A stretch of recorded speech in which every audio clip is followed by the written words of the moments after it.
Farm, family, community. This is Midwest Farm Weekly. Good morning, and thank you for spending part of your weekend with us here at Midwest Farm Weekly. I'm Elaine Wells. We love a good how it's made story, and today we get to take you inside the world of pizza. I was invited to tour the Bernatello's facility in Kaukauna along with a group of Farm Bureau members. A lot of your favorite brands come from this building. Brewpub Latza Matza is our premium brand, which many folks know that loaded with cheese, over half a pound of award-winning Wisconsin mozzarella cheese, followed up with Bellateria. That's a great pizza as well. It's got the thin crust, great toppings. Roma Orvs is one of the pizzas that we produce as well. Again, one of those local state pizzas that we love. And then Pizza Corner Pizza is another one as well.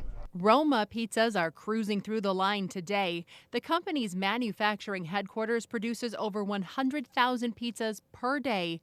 60 million pizzas are made company-wide each year. Just the automation that they have and how they have 500 employees here and really that's an impact on the community itself, right? But the automation that entails throughout the plant is impressive. Bernatello's is a family-owned and operated business started in 1982. They are proud of their roots and source as much as they can from the community surrounding them. We do everything from our cheese dough being local to spices for our sauces on the pizzas to the pepperoni as well. So that's really important to us. Offering up this tour to Farm Bureau members is a way to say thanks. Just continue to give back to those who give so much to our community and our state in the agriculture business. And so to be able to bring them in today, show them the facility, and then kind of put the 2 plus 2 together, like, hey, they help provide the milk. The milk then gets produced into cheese, and then boom, the cheese is on our pizza. So again, another great opportunity to show off what we do and to build that partnership. Well, we can show you a lot of the tour. There are a few trade secrets. You saw from start to finish, it was the making of the crust all the way to the production line, the toppings, the cheese, everything getting put on there. So the freezing process, the wrapping process, and then ultimately, everything getting put in a case, getting shipped out to the local retailers, and then our consumers being able to enjoy the pizza. So yeah, start to finish, and they saw it all. The company continues expanding, bringing every aspect of pizza production under one roof. The bakery is relatively new and just helps us continue to meet the needs of our consumers as far as the number of crusts, the number of pizzas, and things are growing here. It's really exciting. The frozen pizza industry is continuing to grow, and really what it comes down to is it just comes down to quality products and consistent products, and that's one thing that we really pride ourselves on here at Bernatello's. And they take pride in being responsible stewards of their resources, something these agriculture leaders value. This is a tour that we offer to our members to come and really observe sustainability throughout the supply chain. Really that sustainability model that we use on our farm and promoting out what we do and how we are trying to be continual improvement of ourselves, of our farms, and following those products throughout the supply chain, because sustainability doesn't stop at the farm gate. We have to, it continues all the way through the table plate, if you will. Plates that are always full at Bernatello's. Pizza all the time. That's right. Yeah, everybody gets a chance to go in and enjoy some good pizza in the break room, and so and that part of it too. That so if there's like a label, or if there's a little something happens to the crust on the line or whatever, or if it doesn't weigh out correctly as far as the toppings, and those pizzas are kind of kicked off to the side. All of those pizzas, they're not wasted. They are taken and they're put in the break room. They're cooked up for our employees, and still it's got the same great quality, same great taste. Just maybe a little minor issue that we can't send out into the stores, but those pizzas are reused and given to our great employees. There's a reason they're all smiling. Quite a perk at work. Thank you to Bernatello's for that invitation. The Something Special from Wisconsin program shines bright during the holiday season. To carry that famous red sticker, at least 50% of the packaging, production, or ingredients must come from Wisconsin. Alice in Dairyland stopped by to highlight a few of her favorites. These candles come from the Wisconsin Candle Company. They make great gift ideas during the holiday season. They are focused on crafting candles that can be enjoyed by anyone, even those of us with fragrance sensitivities. Their scents like Brandy Old Fashioned, Northwoods Bonfire really help anyone to feel like they're at home right in Wisconsin, no matter where they are. Corey Geiger's latest book, The Wisconsin Farm They Built, highlights 6 generations of life in America's dairyland. Corey is an international agricultural author from right here in the state of Wisconsin, and he uses his rural roots and his incredible storytelling talents to highlight Wisconsin life on a farm. Pop's Kettle Corn is located in Muskego, Wisconsin.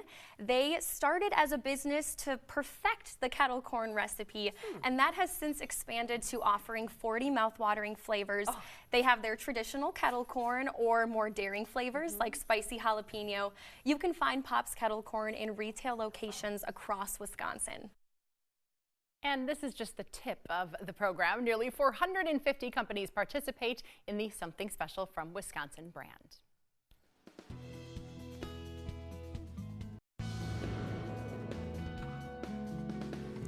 The Farm Center, of course, has a rich history in our state and a very bright future. Dan Bauer is the program supervisor, and he joins us with a look back and a look ahead. Good morning to you. Yeah, thanks so much for the invite. I'm really excited to talk to you today about the Wisconsin Farm Center, kind of where we've been and then what we're working on today. Talk about when and how and why it was created, actually a lot longer ago than I realized. Yeah, I'm so glad you asked. In Wisconsin, we actually have a rich history of offering farmer assistance. So really the origin of this program goes back to 1984 and 1985. And you might ask, well, why did the state get interested in farmer assistance at that time? Well, it was a severe farm financial crisis that was going on. And what was happening is tremendously high interest rates, up in the upper teens and even in the low 20s in some cases.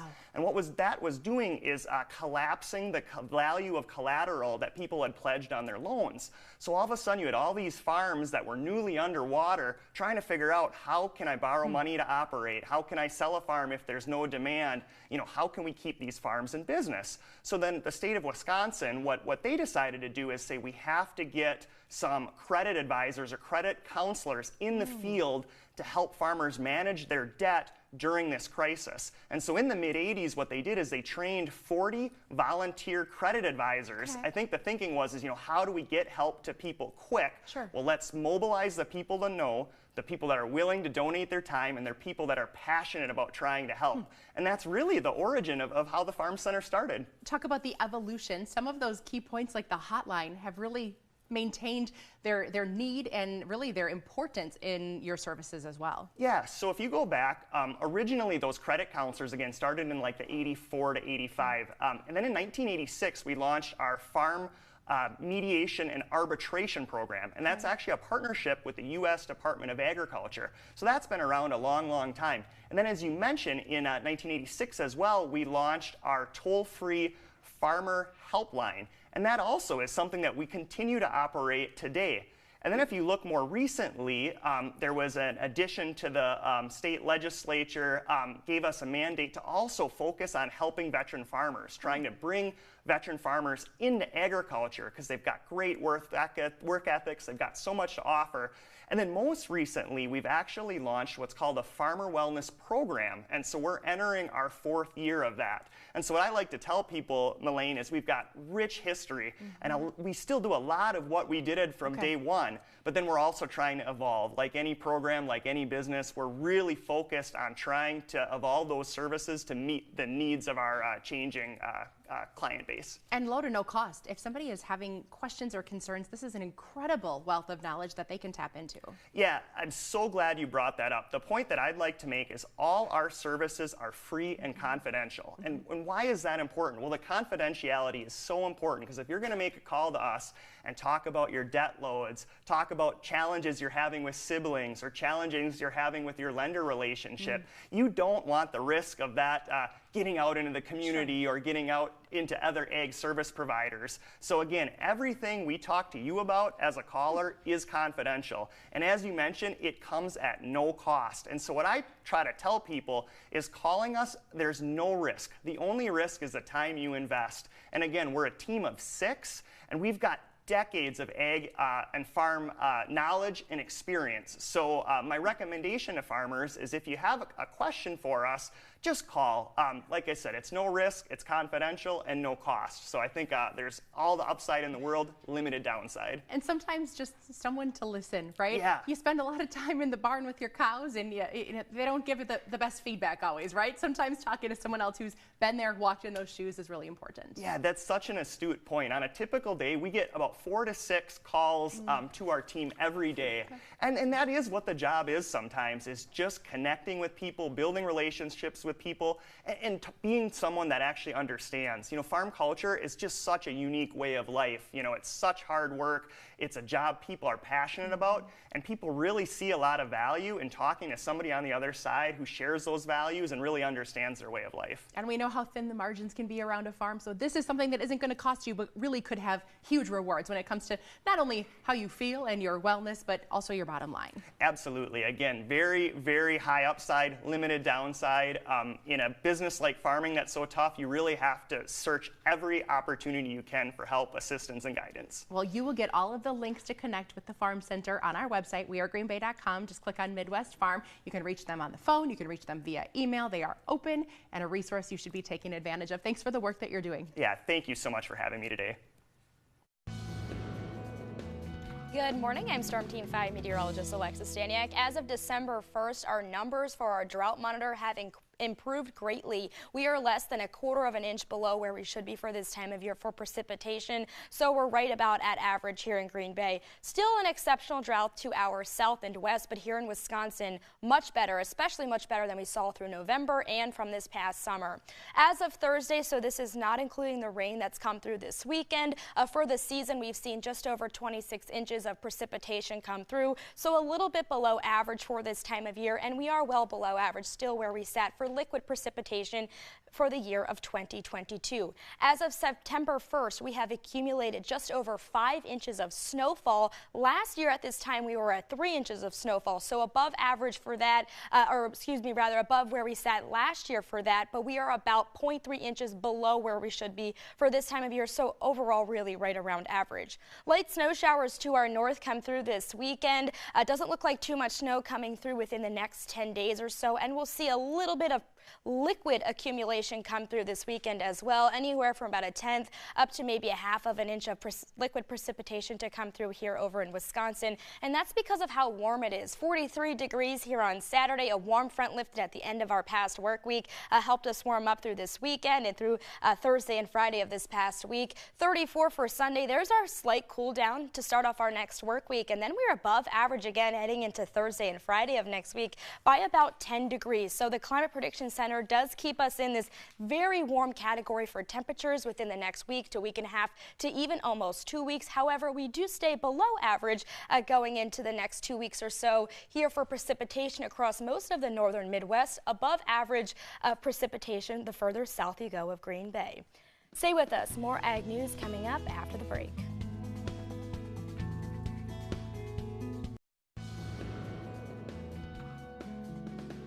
Well, Jeremy Hansen here from Fox Valley Technical College for Life on the Farm. And joining me today is Alyssa Strasberg. Alyssa, thanks so much for your time today. Now, we just completed our 72nd annual farm tour, and you were one of the host farms, and thank you for that. And, you know, you're from Strasburg Creek Dairy Farm. Tell me a little bit about your farm. Strasburg Creek Dairy was originated in 1886. Me and my brother are the 6th generation back on the farm. On the farm is my grandfather, both my parents and me and my brother, plus several long-term employees. We milk about 1,600 cows in both a robotic system and a conventional parlor right now. Right. And how many robots do you have? We have 12 robots, Lely A5 robots, and then our parlor was built in 2004. It is the Germania herringbone parlor. Okay, the obvious question for me right now is why do you have robots and a parlor? We started in 2020 hoping to find some more stalls for cows. Our parlor was maximized and we need more stalls. We started with just building a free stall, then the robots really intrigued us. We worked up to the point of a 9 robot barn expandable to 12, so we started with 9 robots, and a year later we started up to 3 more robots to make the full 12. So what are the advantages of having both systems on your farm? Right now the advantages are that we can share cows and we can maximize both, have efficiencies in both, and we really like the hybrid of the flexibility of the robots, but still there's benefits to the parlor, and right now it's operating very well. Right, and you also have a new calf barn on your farm, correct? Yes, we do. This last June we started a 6 Alma Pro automatic calf barn. Each calf feeder feeds about 20 calves, so room for about 120 calves on milk, and then 60 calves that are weaned off of milk in the barn. There is space for.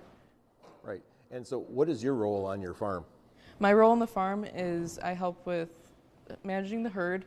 I also help oversee the calf barn, and I also manage the finances. Right. Well, thank you for your time, Melissa. You know, the video that we had is really good. So thank you for your time today. Yep, thank you.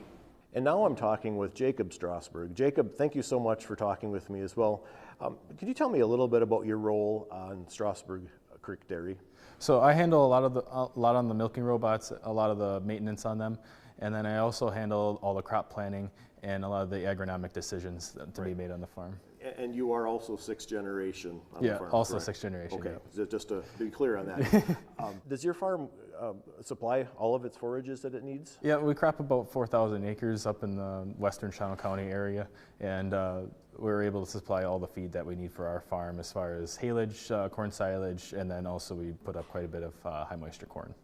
And Jacob, you are a graduate of Fox Valley Tech, correct? Yep, I graduated with 3 associate's degrees in agronomy, ag business, and ag power equipment. And just recently, correct? In 2020 would have been my last classes, yep. Right, and your sister Alyssa as well, correct? Yeah, she started in the fall of 2020, and she just graduated here this last spring. Right, so you both have been putting a lot of use to your education here at Fox Valley. Yeah, like I always say that I learned a lot here at Fox Valley, but there's still not a day that goes by that I don't learn something. Right, and lifelong learning, you're right. So, Jacob, thank you for your time today and especially participating in our 72nd annual farm tour. I really appreciate talking with you. So for Life on the Farm, I'm Jeremy Hansen. Welcome back. If you own or rent farmland in Wisconsin, how much do you understand about that process? There are some free seminars to help protect you and your land. Crop soils educator Scott Royce is here from the University of Wisconsin-Madison Division of Extension. Good morning to you, Scott. Good morning. Glad to be here. I saw this pop up in my inbox and I thought, what a very relevant time of year as people are renegotiating contracts or looking for new land to secure. Yeah, it's a busy time of the year for both producers and landowners as they try to figure out stuff if there are changes. A lot of people have multi-year leases, so they don't have to worry about it for a few years at a time. Why is it important for people to understand, even if they maybe have been renting from someone for a while, to attend a class like this? Well, there's basically 3 things that we really focus on in these workshops. One is just helping figure out what the values are a little bit, and there's actually some mathematical things that come into play with that if they're inclined at least. But really then it's looking at Wisconsin laws, because there are a couple of odd Wisconsin laws when it comes to farmland leasing. And then the joys of contracting is one way to say it, I guess. But really what should be in a contract, what probably maybe shouldn't, and then how to help protect both parties. That's really the point of having a land rent contract, is to protect both parties and prevent problems rather than causing them. And if somebody maybe hasn't had something formal until now, don't be offended if someone approaches you with a contract, right? Yeah, contracts are a good thing, and farms are actually trying to get more landowners to have contracts in a lot of cases, because it helps them with things like crop insurance and government programs and even getting loans. I've heard the saying, land is worth what someone will pay you for it. A lot of variables, yes. Right? Yeah, there's all kinds of variables. Location, of course, is still the biggest one, but soil type, length of lease, if the family has restrictions that they want, because there can be valid things that make sense to not be allowed to do on a particular parcel of land, but it could change the value. Like there could be family members that are allergic to corn. So if you can't plant corn, that's going to change what a farm is willing to rent for, rent it for. What are you seeing as you're out and about talking with people when it comes to land rent in Wisconsin? Are we holding pretty steady? Are rates climbing? We're increasing a little bit. The numbers are just out for 2023, and we increased across the state. It was about $3 on average across the state. But in our region, in the Northeast region, we've actually increased a little bit more than that. Okay. So most of the counties in our area, we've seen a little bit bigger increases than that from year to year. Okay, what do we need to know about attending these? They're free. Do we need to let you know we're coming? No, I don't need RSVPs. If I run out of handouts, I'll get stuff sent out back to, back out to people who come. But yeah, we've got the 2 opportunities, and then there's always follow-up opportunities. Right. And one really good website resource is called aglease101.org. Great. And it's where we'll have a lot of the materials that I use as well. All right, well, those 2 different options, one of them being the 13th at the Shawano County Courthouse, the other one before that at the Pound Town Hall. Thanks for being here, Scott, and tap into this wealth of knowledge. We'll see you next weekend.